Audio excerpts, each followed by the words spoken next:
sementara ini ya dari sahabat-sahabat Abah di universitas, dari teman-teman yang ada di Brunei, yang ada di Maroko, di apa semua ya, yang mereka memang ada bergerak di bidang yang punya kaitan, yang punya ahli lah sedikit di situ, adalah diantaranya adalah ternyata sekarang adalah sudah sampai duriat Nabi yang asli itu di 43, ya bahkan kata beliau ada yang 44 tapi belum ditemukan. Ada sudah sampai di 44 ya. Jadi kalau yang mengasih ngaku 28 itu mustahil ya, apalagi 29, 28 itu mustahil karena berarti udah hampir 1000 tahun dia umurnya. Nah inilah ya sahabat beberapa, kemudian ya dari segi sifat ya jelas lah dari semua, karena mereka itu adalah seorang raja-raja yang soleh, yang mulia. Kalaupun ulama solihin, ada 2 ulama yang dituliskan di sini tapi Abah belum berani sebutkan.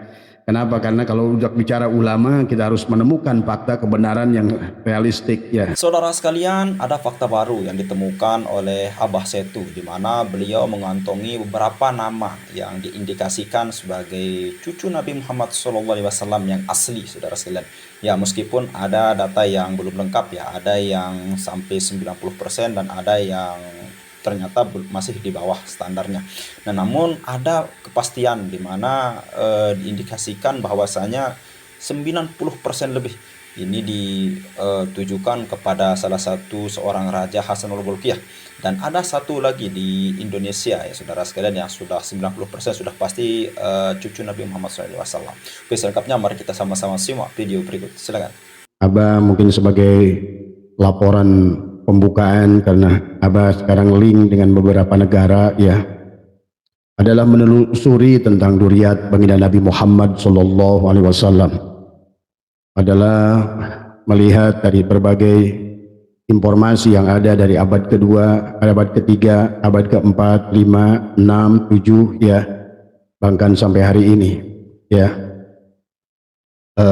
Banyak fakta yang walaupun belum disebut bahwa ini adalah penelitiannya adalah selesai, karena Abah ada nyambung ke Yordan ya, ke Maroko ya, ke Tunisia, dan demikian pula adalah ke Brunei ya sahabat ya. Banyak fakta-fakta yang luar biasa yang berkaitan dengan duriat baginda Nabi yang luar biasa ya. Maka untuk sementara apa yang sudah Abah catatkan dari komunikasi, insya Allah nanti akan dibukukan ya.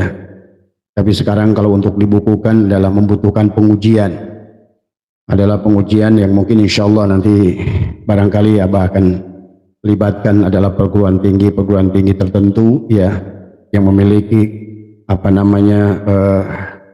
hubungan dengan kasus bagaimana penelusuran nasab seseorang ya sahabat.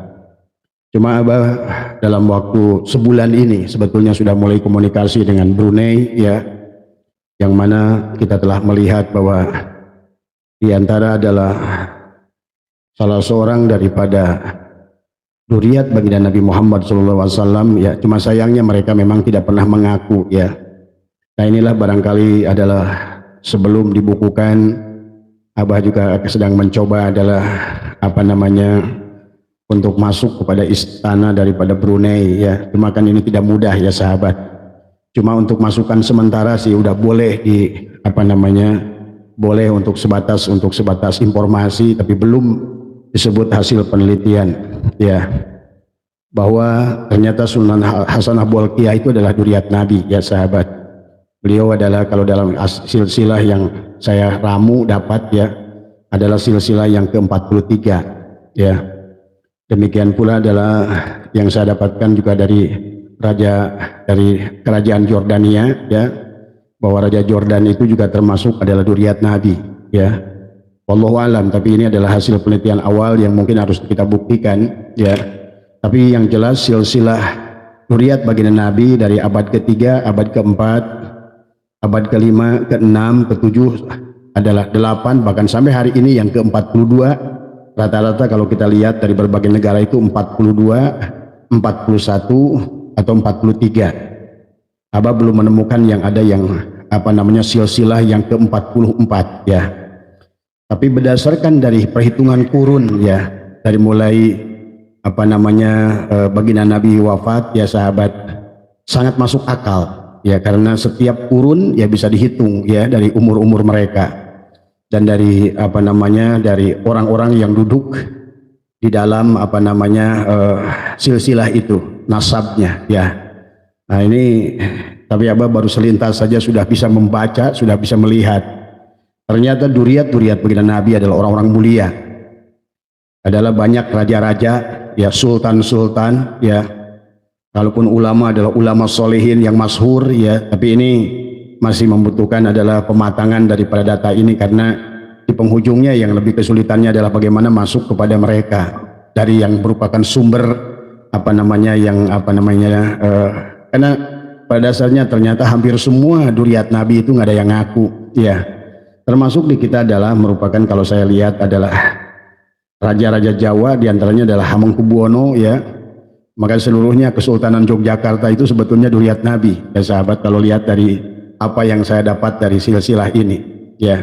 Tapi ini membutuhkan pembuktian, dan yang namanya sebuah riset itu, dan makanya nanti adalah setelah kita link dulu dengan orang-orang ahli sejarah di beberapa tempat itu, adalah kita mendapatkan ternyata dari Alawiyin, ya, Bani Alawiyin, ya, yang memang keturunan baginda Nabi, ya, dari Sayyid Ahmad bin Isa yang memiliki putra adalah Muhammad, Ali, dan Husain, adalah 3, ya, dan itu memiliki keturunan adalah luar biasa. Jadi yang sudah ditemukan adalah keturunan baginda Nabi di akhir zaman ini adalah, ya, tentu saja adalah mereka termasuk Syarif Hidayatullah, ya sahabat, ya, adalah mereka orang-orang memang adalah sultan, adalah raja, tapi yang nyata yang hari ini yang sekarang masih hidup adalah diantaranya adalah Raja Bolkiah, ya, Brunei. Raja Bolkiah Brunei ini adalah termasuk adalah silsilah yang ke-43, ya. Kemudian ya Raja Jordan itu 42, Maroko adalah, ya. Jadi memang duriat Nabi ini orang-orang yang luar biasa, ya. Kemudian dari hasil pendataan juga mereka itu adalah ada juga yang jadi ulama. Nah ini yang jalur ulama saya belum berani menyebutkan nama karena perlu ditelusuri, ya, semua, dan mereka memiliki sifat dermawan, ya, mereka adalah memiliki sifat penyayang, mereka itu senang memberi, ya sahabat, menyayangi rakyatnya, menyayangi. Nah ini sangat masuk akal, ya, kalau mereka sebagai duriat Nabi. Kemudian yang jadi persoalan, tak satu pun dari mereka itu adalah mencantumkan dirinya adalah sebagai masuk di dalam silsilah, padahal tetapi ada orang yang mendata mereka adalah termasuk dalam inilah barangkali yang memang yang asli itu tidak akan ngaku sebenarnya kan tadi, ya. Kemudian berjasa buat masyarakat, ya. Nah jadi diantaranya kalau di kita adalah termasuk juga dulu Sultan Johor, ya, kemudian juga Sultan Malaysia, ya, ada yang juga dari Sabah, ya, tapi ini butuh pembuktian dan penelitian yang lebih jauh. Tapi minimal yang sudah pasti sudah kelihatan adalah Raja Jordan, Raja Bolkiah, Raja Maroko adalah keluarga Hamengkubuwono, ya, dan Pakubuwono. Mereka itu adalah sebetulnya adalah duriat Rasulullah, gitu kan, masuk akal, karena pada saat Sayyid dan Syarif yang eksodus dari Hijaz saat itu karena dikejar-kejar oleh Wahabi, ya, bekerja sama dengan Inggris, saat itu mereka larinya ke Jogja, makanya di Jogja sekarang ada kampung Sayyidan, sahabat, ya. Nah kalau mereka itu rata-rata, kalau yang Abah temukan sekarang baru adalah merupakan generasi ke-41, 42, dan 43. Nah itulah berarti sekarang ini dari Alawiyin, ya, itu adalah sudah sampai ke-43 tadi semua. Nah inilah kalau kita melihat ternyata orang-orangnya yang luar biasa adalah mereka adalah orang-orang yang mulia, jadi sultan-sultan yang soleh, yang penyayang, yang pemaaf tadi semua, ya. Nah inilah barangkali yang sedikit ironis dengan Ba'alwi sendiri yang kelihatannya sangat berbalik dengan itu, karena di sini dalam mereka jelas adalah senang memberi, ya, tentu saja Rasulullah itu kan senang memberi, karena pada saat beliau sholat pun gara-gara 2 kurma beliau ditahan waktu ruku hanya gara-gara menyimpan 2 kurma, ya. Nah itu Muhammadur Rasulullah walladzina ma'ahu asyidda walal kufar, dan beliau sangat ruhama ubainahum, ya. Beliau juga adalah menyayangi, adalah seorang Yahudi yang apa namanya adalah buta, yang apa namanya yang beliau suapi 12 tahun. Dikisahkan beliau juga adalah bagaimana menyayangi pendeta Nasrani yang selalu memberikannya kotoran unta, sehingga terkenallah kurma beliau yang bernama kurma Azwa, ya sahabat. Itu adalah wasilahnya, walaupun barangkali awalnya dari kebencian dari orang pendeta Nasrani, tapi inilah Nabi Muhammad, bahwa orang yang membencinya dibalasnya dengan cinta. Dan darah itu adalah akan mengalir, sahabat, kepada duriat-duriatnya dari semua, ya. Darah itu adalah merupakan akan menjadi karakter. Lihat, Anda kalau ngerti ilmu genetika, gen, ya, maka sesungguhnya diri kita ini adalah merupakan kumpulan daripada sel-sel, recording daripada DNA itu adalah genetika kita ini akan mirip, itu karakter dari semua, ya. Nah inilah maka di dalam beberapa, maka insya Allah nanti kalau seandainya datanya sudah sampai ke Abah, karena ini baru saja apa namanya di WhatsApp kan tadi semua, ya, tentang Abah sedang meneliti susunan nasab daripada apa namanya Sultan Hasan Bolkiah itu, apabila sampai kepada baginda Nabi itu dari lewat jalur Sayyid Ahmad bin Isa, ya, yang asli tentunya, ya, karena memang datanya ternyata ada. Jadi kalau ada alasan yang mengatakan bahwa Sayyid Ahmad bin Isa al-Muhajir tidak ditemukan datanya, bahkan dikisahkan adalah untuk menunjukkan makomnya itu setelah apa namanya 500 tahun, ya, itu pun lewat mimpi. Satu kasus dikatakan adalah dari apa namanya channelnya Gus Jajuli, yang beliau adalah pegang kitabnya, bahwa penentuan daripada makom Sayyid Ahmad bin Isa al-Muhajir itu adalah dari mimpi, ya, oleh mimpinya Ali Asyakron 500 tahun kemudian. Kemudian yang kedua adalah, kata Gus Jajuli, adalah seorang ulama India yang juga adalah Ba'alwi, adalah merupakan cucu daripada Habib Ali Asyakron, ya, yang beliau mengisbat bahwa di situ makom Sayyid Ahmad bin Isa al-Muhajir itu adalah lewat pingsan.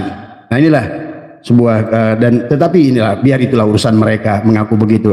Tapi kalau seandainya Abah runut, ya, katakanlah sekarang Rizik Syihab misalnya mengaku di ke Lutfi bin Yahya 37, itu kalau dihitung, ya sahabat, setiap kurun itu banyak terputus, mustahil. Makanya kalau yang benar ini pasti antara 42, 43, 44, ya, itu kalau dihitung berdasarkan, dan mereka dari Alawiyin ini tidak ada yang terputus, ya. Jadi di abad kedua pun ada datanya, abad ketiga pun ada datanya, abad keempat pun ada datanya, abad kelima pun ada orangnya, ada datanya, gitu.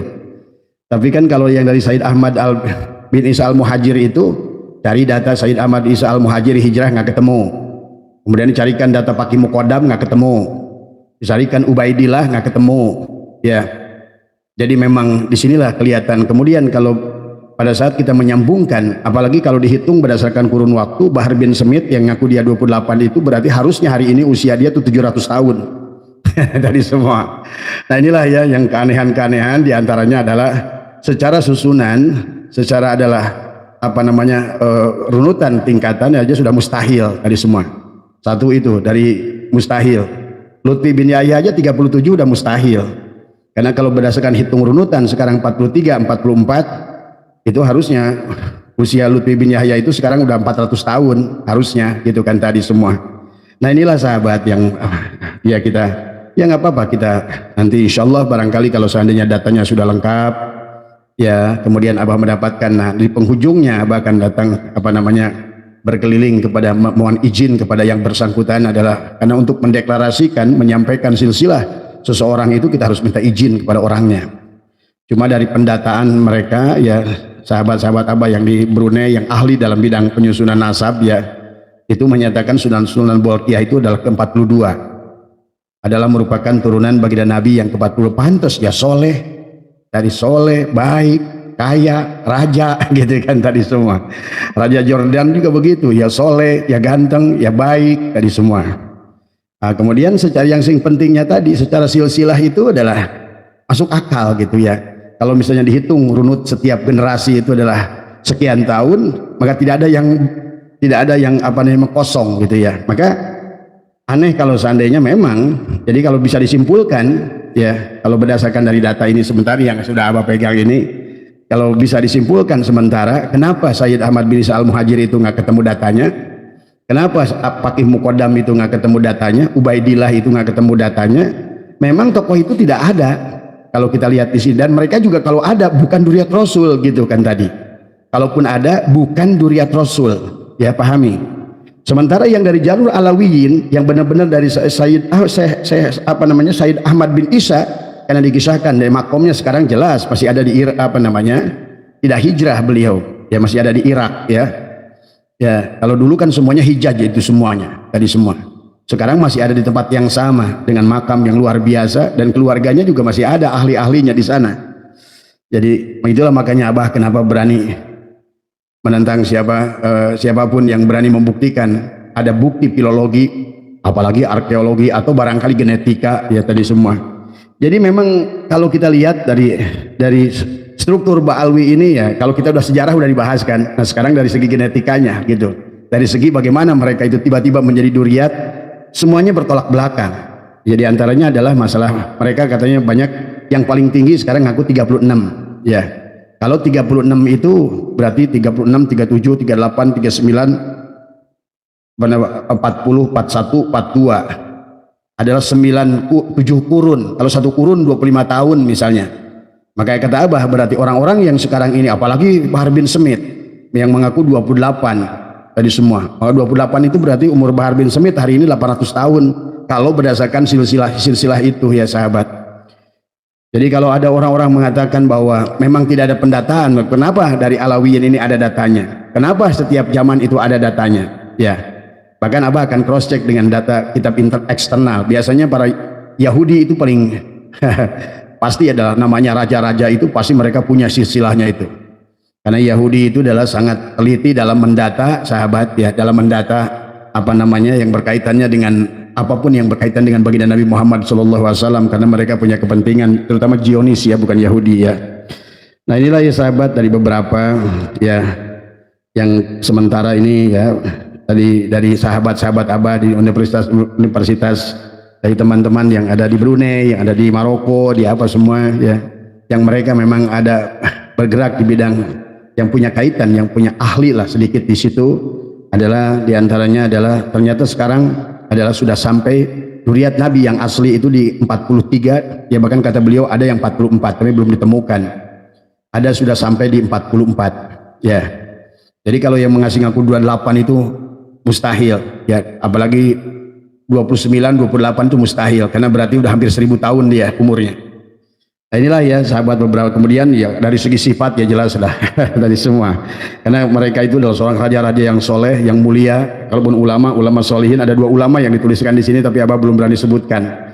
Kenapa? Karena kalau udah bicara ulama kita harus menemukan fakta kebenaran yang realistik ya. Maka itulah tadi sahabat, Abah tidak akan berhenti meneliti ini semua demi kebenaran, demi kebaikan, supaya jangan sampai ada korban ya tadi semua. Tadi semua ya, sebenarnya kalau seandainya mungkin seperti di Yordan, siapapun mereka yang mengaku duriat itu wajib membuktikan dan wajib memberikan silsilah. Itu di Yordan saya dengar tadi ya, tadi semua siapapun. Maka kenapa Habib Umar Al-Hafiz itu katanya pernah ke Yordan, dites DNA di Yordan, hasilnya adalah haplogrupnya G.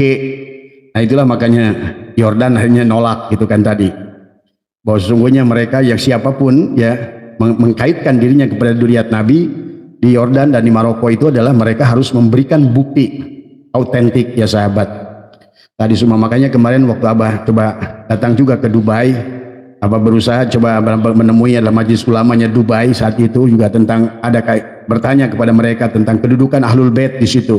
Ternyata juga tidak ada catatan di sana ya sahabat. Maka inilah ya hal-hal yang barangkali adalah supaya membantu masyarakat memahami. Jadi kalau hari ini adalah Ba'alwi ini kebanyakan yang saya lihat adalah yang ngakunya 28, 36, 37 adalah Lutfi bin Yahya. Itu sudah mustahil kalau berdasarkan runutan waktu ya. Karena dari runutan Alawiyin ini ya, semuanya ada setiap zaman generasi. Generasi kedua ada orangnya, generasi ketiga ada orangnya, generasi keempat adalah abad keempat ada orangnya, abad kelima ada orangnya, abad keenam ada orangnya, gitu kan tadi semua ya. Nah ini cuma kan ini karena berkaitan dengan orang-orang mulia, ini butuh harus hati-hati gitu kan tadi. Maka mereka pun sebetulnya yang berikan data ini juga di penghujungnya kata beliau, kita sebelum mendeklarasikan bahwa mencantumkan mereka nama mereka di buku itu harus mendapatkan approval ya, bahwa keluarga kerajaan sudah setuju, ya. Karena pada dasarnya duriat Nabi yang asli itu nggak ada yang ngaku, sahabat. Tadi maka mereka itu nggak mau sebetulnya.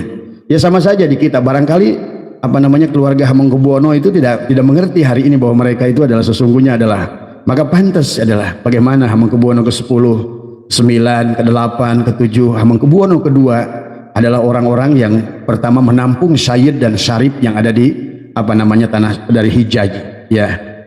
Betapa luar biasanya perjuangannya. Begitu Indonesia mau merdeka, kalau seandainya mereka mau ngotot, sahabat, Jogja itu tetap berbentuk kerajaan bisa. Tapi dengan legowo, inilah cirinya Duriat Rasul yang senantiasa lebih melihat kepentingan. Lihat dalam kisah film Janur Kuning, bagaimana peran Hamengkubuwono, ya, yang luar biasa ke-9.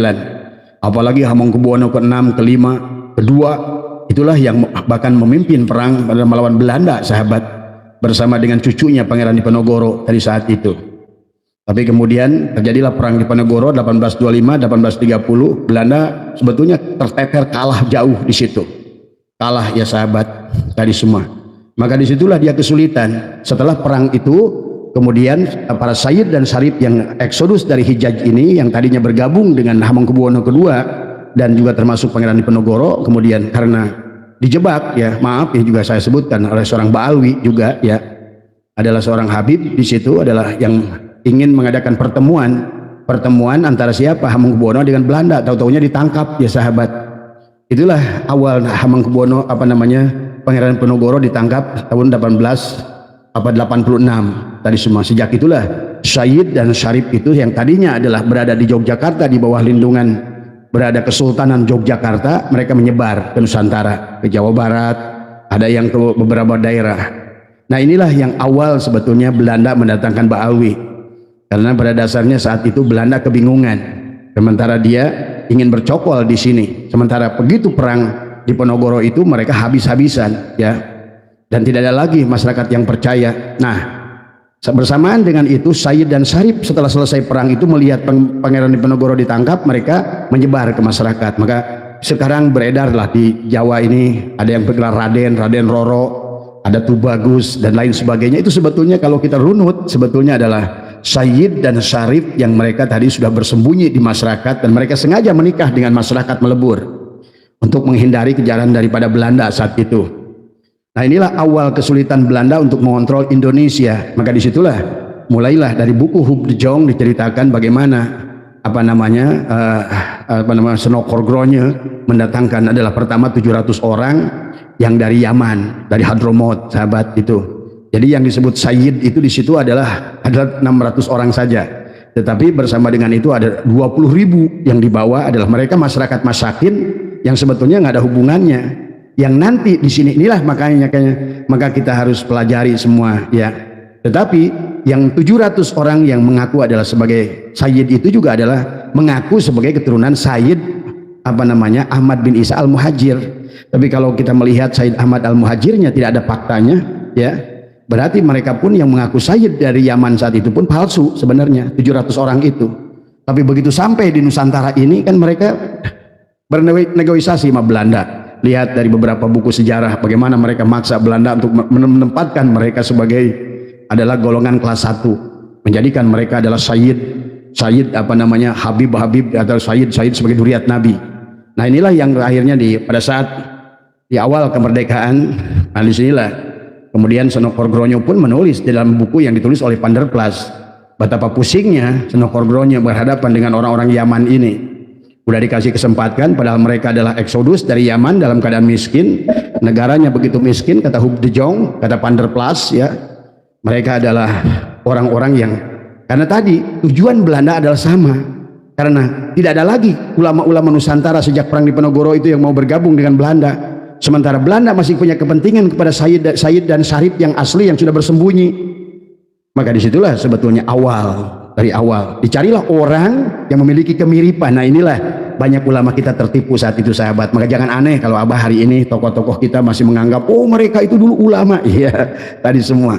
Padahal mereka itu adalah sengaja didatangkan oleh Belanda itu adalah untuk menipu rakyat. Akan terjadilah tadi semuanya, ya. Yang tokoh Utsman bin Yahya itu. Coba tolong nanti pelajari, nggak usah buku dari Abah, buku Belandanya saja banyak, buku-buku yang apa namanya silakan ke perpustakaan nasional. Apa namanya, bagaimana tuh buku-buku Panderplas, Hub de Jong, kemudian juga Senokor Gronje saat itu, ya. Maka disitulah sebetulnya apa namanya, bagaimana sampai Senokor Gronje itu harus mendatangkan apa namanya Ahmad Sukarti dari Sudan tadi semua, karena tadi sudah perseteruan tadi antara Al-Irsyad dengan Robitoh Alawiyah calon-calonnya gitu.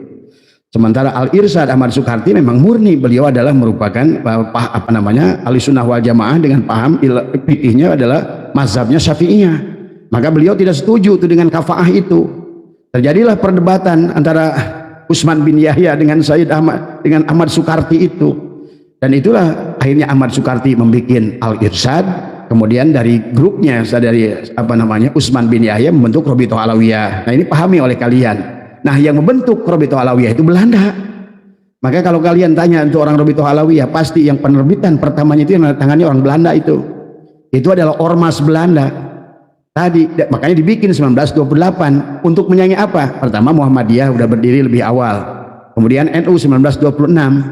Nah, maka disinilah kelihatan Lutfi bin Yahya membelokkan sejarah NU, mengatakan bahwa apa namanya Utsman, siapa itu namanya kakek buyutnya, siapa namanya bin Yahya itu adalah Hasim bin Yahya itu adalah sebagai pendiri dari NU. Bagaimana mungkin disebutkan sebagai pendiri dari NU? Kan sekarang udah ketahuan palsu, pembelokan sejarah. Ternyata juga yang Hasim bin Yahya itu adalah, kalau mereka memang betul saat itu ingin menyatu dengan Nusantara, ngapain 1928 mendirikan Robitoh Alawiyah? Udah aja gabung dengan NU 1926 kalau ingin kita berhadapan dengan Muhammadiyah yang katanya dicurigai adalah merupakan utusan dari tanah Arab Saudi, adalah sebagai calon Wahabi di Nusantara gitu kan tadi. Tapi kan enggak. Begitu NU berdiri 1926, sahabat, Belanda karena tadi didesak oleh mereka para Habib itu tadi untuk mendirikan jadi Belanda lah yang membentuk Robitoh Alawiyah. Terus dari mana akhirnya Robitoh Alawiyah menjadi seolah Ashraf Naqobah? Maka kemarin dari hasil apa namanya muktamar apa namanya seminar Naat ya yang pertama, sahabat, bahwa seluruh asyraf internasional adalah penolak Ba'alwi. Jadi semua mereka bukan dzurriyyat Nabi. Nah, ini ya yang harus kita pahami, dan buat ulama-ulama sepuh di kita ini jangan tertukar ya, bahwa ada ulama-ulama dari Sayyid dan Syarif yang memang saat itu sembunyi, tapi lihat mereka yang dibawa oleh siapa, beratus-ratus kapal dari Yaman itu adalah mereka yang kebetulan di Yaman itu sedang perang saudara ya. Kemudian mereka apa namanya seolah-olah saat itu, silahkan cek sajalah datanya semua, saat itu di Yaman sangat-sangat minim. Akhirnya mereka adalah mencari, bahasanya TKW lah gitu. Jadi yang sekarang Habib-Habib itu TKW dulu ke sini, TKI, dibawa oleh siapa? Senokor Gronje datang ke Indonesia tadi semua. Tapi walaupun begitu Senokor Gronje sendiri pusing. Lihat dalam buku Hub de Jong, mereka itu rentenir, mereka itu nakal, mereka itu ini, mereka itu kasar, mereka itu itu tadi ya. Maka inilah sahabat ya, ini bukan untuk kita untuk menjelekan satu klan, tetapi padahal inilah realitas yang ada dalam sejarah. Nah, hari ini Abah, karena dalam sebulan ini Abah terus masih penasaran, sampai Abah siap mengongkosi beberapa orang misalnya ke beberapa negara tadi semua adalah untuk mendapatkan data-data yang benar tadi semua ya, karena tidak boleh ini dibiarkan. Ini menyangkut junjungan alam baginda Nabi Muhammad SAW, orang yang mulia. Tapi juga sekarang dengan kasus makam memang agak aneh juga. Kenapa makamnya sudah ganti Habib-Habib semua, begitu dibongkar mereka pada diem? Kalau mereka benar-benar adalah dzurriyyat mereka, harusnya pada saat makamnya dibongkar ngamuk mereka. Kenyataannya enggak, mereka enggak ngamuk. Mereka biarkan saja. Nah, itu kan kelihatan bahwa sesungguhnya itu bukan makam-makam dzurriyyat mereka. Nah, ini sahabat ya, jadi kejanggalan-kejanggalan yang Abah lihat diantaranya adalah, satu adalah masalah silsilah yang sekarang mereka ngaku ya, Lutfi 37, Rizik 36, Bahar 29. Maka kalau berdasarkan apa namanya Sayyid Ahmad bin Isa yang asli, yang memiliki putra 3 adalah Muhammad, Ali dan Husain ya, tadi yang sekarang yang disebut Alawiyin. Jadi mereka itu bukan Alawiyin, mereka Ba'alwi. Bedakan antara Alawiyin dan Ba'alwi. Kalau Anda baca kitab Ihya, nah Imam Ghazali menuliskan khawatir dengan Bani Alawiyin itu asli. Cuma tadi Imam Ghazali khawatir kalau orang itu masih terus berbangga dengan nasab, kata Imam Ghazali, maka akan menjerumuskan mereka ke dalam kesombongan sebagai nasab. Itu yang asli. Yang asli aja Imam Ghazali khawatir gitu. Nah yang dikhawatirkan nanti adalah mereka terjerumus ke dalam kesombongan gitu kan tadi semua.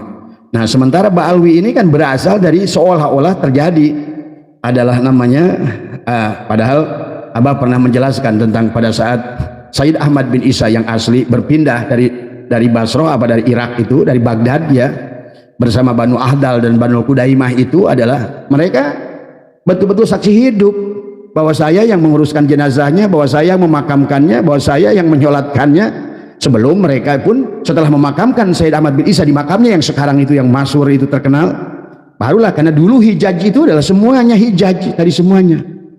Barulah mereka itu karena berseberangan dengan Yaman saat itu sahabat, maka dia pergi ke sana. Barulah mereka mengerti Banu Ahdal, Banu Kudaimah itu, walaupun nanti di belakangan Banu Ahdal, Banu Kudaimah pun mengaku duriat Nabi gitu kan tadi semua. Karena tadi kepentingannya ekonomi. Jadi kalau kita lihat dari runut, dari mulai Bani Fatumiyah, kemudian beberapa generasi orang-orang yang mengaku duriat Nabi itu tujuannya pulus, ya. Semuanya hanya untuk karena cara mudah. Seperti Banu Fatimiyah, kenapa mereka begitu mudah mendapatkan perhatian dari rakyat Mesir saat itu? Baru disadari oleh siapa? Salahuddin Al-Ayyubi, sampai beliau harus minta izin kepada Tuan Syekh Abdul Qadir. Maka disitulah awal perang salib sahabat. Termasuk Imam Ghazali tahun 500 sekian ikut perang salib ya saat itu. Dan inilah pahami oleh kita sejarah-sejarah dunia yang semacam ini. Nah, ya. Adapun hari ini dari hasil informasi dari teman-teman Abah yang berkaitan dengan ternyata kalau baru kita temukan beberapa saja nih duriat Nabi, orang-orang hebat, orang-orang soleh, orang-orang hebat, orang-orang kaya, orang-orang dermawan, orang-orang yang berakhlak, orang-orang yang beradab gitu kan tadi semua. Nah inilah yang saya agak curiga sekarang ini, kenapa mereka ini kalau yang mengaku ini justru akhlaknya buruk gitu kan, banyak yang buruknya. Nggak bisa disebut oknum itu satu atau dua, kalau kebanyakan sama gitu kan tadi semua. Mana disebut oknum kalau hampir rata-rata sama. Ternyata yang paling lembut saja saya pernah lihat Lutfi bin Yahya marah gitu kan, wah gitu kan, ini kelihatan aslinya. Maka ada lagi yang salah, ada lagi yang dulu saya sebetulnya hormat sama dia tapi saya nggak mau sebutkan karena saya baik dengan dia tadi semua ya.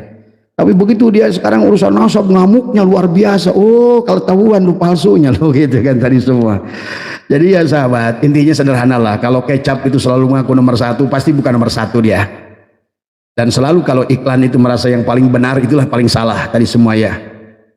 Nah, inilah yang harus dipahami oleh kita semua ya. Mudah-mudahan dari nanti insyaallah nanti kita akan lengkapi datanya terus. Tapi yang mungkin agak sedikit berat adalah minta izin kepada Sultan Hasan Al-Bolkiah dan itu harus minta izin negara. Adalah untuk interview beliau langsung. Barangkali beliau di kerajaannya masih pegang silsilah keluarganya. Abah yakin pasti pegang. Dan barangkali yang mungkin terdekat saya akan coba menghubungi Aga Sultan Jogja ya. Karena setelah dapat data malah dapat dari negara orang. Bahkan Sultan Hamengkubuwono sendiri nggak pernah ngaku sebagai duriat Nabi. Termasuk juga Pak Kubuwono ya. Solo tuh itu duriat Nabi juga Pak. Jadi duriat Nabi itu orang-orang hebat, orang-orang soleh, sultan, raja tadi semua. jadi sangat 100 sejuta derajat Celcius gitu kan dengan yang kita saksikan hari ini gitu kan tadi semua. Mereka senang memberi, ini senang mendawir. Mereka senang memaafkan, ini kasar. Mereka lembut, ini ngamuk gitu kan tadi semua. Ini udah kelihatan tadi semua. Berseberangan semuanya ya. Tapi walaupun begitu kita tidak boleh menuduh dulu ya. Biarkan nih data nih sampai di mana nih. Karena nanti di penghujungnya insya Allah ini kita pun kalau perlu ke Maroko dan ke Yordan di semua ya. Nah inilah harus benar-benar didapatkan data yang luar biasa. Saya rasa mereka walaupun tidak mau diketahui identitasnya, tapi demi kebaikan, karena ada orang-orang yang mengaku duriat nabinya, harusnya mereka itu adalah memberikan jalan ya sahabat. Nah ini Abah sudah ada beberapa halaman ya, ada report yang Abah baru print ya tadi semua dari beberapa yang paling jelas, yang paling udah lengkap datanya ini dari terahnya Sunan Hasan Bolkiah. Tadi semoga Allah memuliakan Raja Bolkiah karena beliau adalah duriat Rasul. Berbahagialah orang Brunei tadi semua ya, karena duriat Rasulnya asli gitu, dan duriat Rasulnya benar-benar jadi sultan, jadi raja dan mulia gitu, sangat baik, penyayang dan lain sebagainya. Udah banyak duitnya, penyayang, baik, pemberi, raja lagi tadi semua ya. lagi ya udah bedegong, udah kasar tadi semua ya, ilmunya nggak ada, coba malu. Sebetulnya yang kayak begini tuh malu harus ngaku duriat Nabi ya tadi semua ya. Barangkali itu saja ya, mudah-mudahan sekali lagi yang dapat Abah dapatkan nama-namanya nanti insya Allah akan Abah masukkan ya, dari abad ketiga, keempat, kelima, keenam duriat Nabi itu ada namanya Pak semuanya. Tapi kalau kita lihat dari Ba'alwi ini kan hilang, baru nongol di abad ke-9. Abad ke-9 pun adalah kalau kita runut tadi semua adalah tidak apa namanya, tidak ada datanya ya. Tidak ada datanya barangkali karena memang mereka bukan duriat Nabi dari awal. Kalaupun ada itu namanya Pakih Muqaddam atau siapapun tadi semua. Dan dia kalaupun kita lihat dari kisah-kisahnya yang khurafat itu juga udah mustahil duriat Nabi. Nabi yang begitu sederhana, kadang-kadang apa namanya makan pun diganjal dengan batu ya. Begitu perang dilempar apa namanya berdarah gitu kan. Tadi masa cucunya Pakih Muqaddam bisa mi'raj 70 kali sehari tadi semua. Itu aja sebetulnya udah bagi orang-orang yang berakal ya tadi semua, yang mau menyadari tentang semua itu ya. Terus apalagi sini ya yang beliau tuliskan ya. Mungkin itu aja dulu ya sahabat barangkali. Ini adalah yang pertama Abah laporkan ya. Nanti insya Allah begitu datanya semakin baik karena saya telusuri dari berbagai penjuru bumi ini semua ya. Karena kita ingin mendapatkan duriat Nabi yang sebenarnya ya. Cuma susahnya mencari mereka itu tadi, karena orang-orang yang duriat itu tidak akan ngaku masalahnya itu ya. Mereka hanya berbuat, menyayangi, memberi tadi semua ya. Tadi semua tadi ya. Itu saja barangkali, mudah-mudahan sekali lagi apa namanya urusan diskursus nasab ini semakin jelas ya. Barangkali Abah akan nanti saat ketemu dengan Kiai Madudin, kalau seandainya udah datanya sudah lengkap semua dan kemudian datanya diverifikasi dengan benar semua, kemudian akan saya buat buku silsilah semua duriat Nabi yang ada ditemukan. Dan rata-rata kalau hari ini mereka adalah 41, 42, 43, tapi kata beliau ada yang 44. Sekarang udah 44 ya. Itu saja, mudah-mudahan sekali lagi adalah apa namanya, semoga persoalannya senantiasa dibantu oleh Allah, persoalannya semakin jelas, dan semoga semuanya juga apa namanya yang terbaik lah buat semuanya tadi semua. Karena saya rasa ini juga kepentingan, karena tadi barangkali buat sahabat-sahabat saya dari Ba'alwi pun mereka juga nggak tahu ini perbuatan kakek-kakek buyutnya semua. Maka saya tidak menginginkan kalau seandainya apa namanya kayak Rohingya kan tidak boleh ya. Mereka udah lahir di sini, mereka sudah ada di sini, barangkali mereka bangga sebagai duriat Nabi karena dipraming dari sebelum-sebelumnya, dan mereka pun akhirnya menjadi malas bekerja, malas usaha, malas apa semua, dan mereka hanya sebatas bahkan malas mencari ilmu.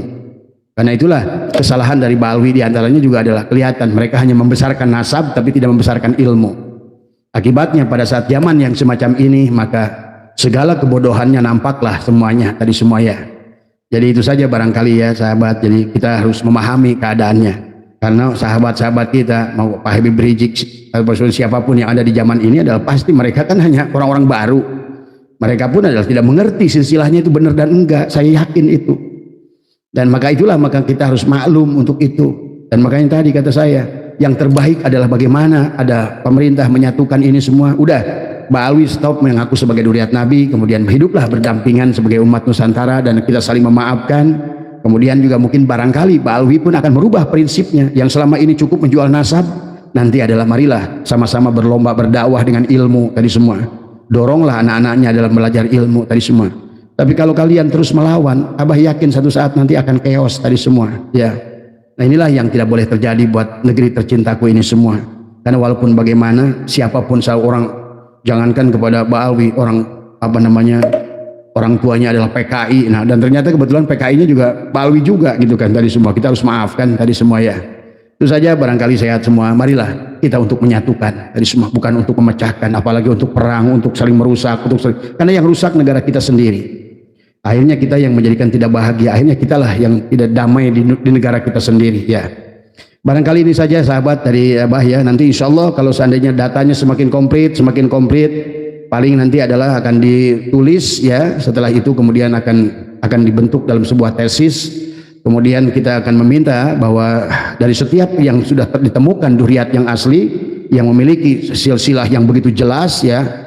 Dan tadi pun buat Wali Songo juga yang merasa sebagai duriat juga selama belum ada kayak begini jangan pernah ngaku-ngaku dah gitu kan tadi semua. Tadi semua jangan-jangan sama juga kayak Pak Alwi juga nanti hanya ngaku-ngaku tadi semua, begitu tes DNA O gitu kan tadi.